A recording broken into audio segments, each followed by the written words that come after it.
نور داسې نه ګرځېږو باید چې داسې یو تجارتي کار شروع کړو په ښه فکر سره چې پیشرفت وکړو. دغه مجاهد نوراني دی، همیشه پلانونه جوړوي خو عملي کوي نه.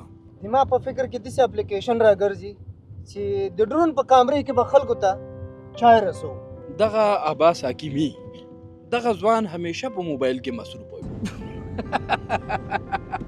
و د خدای ظالمه، او که باد شي نو دا چای به د ټولو په خلکو په سر باندې تویه شي.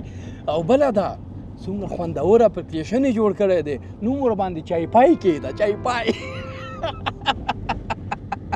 دغه آصف مخلص یو کومیډین دی، ټوله کیسه په ټوکو اخلي. نه رښتیا وایم، سر د سبا نه به جدي کار شروع کوو. همدا خبره خو د تیر کالم کړې وه، دغه د یو کال تیر شو، کار ونه شو، خو چکرونه دی او چکرونه دی. دام یو مهارت ده، چکر مدیریت غواړي.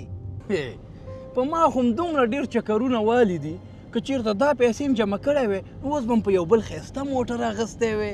اوس رښتینې او جدي واده کوو او سر د سبا نه جدي اقدام کوو.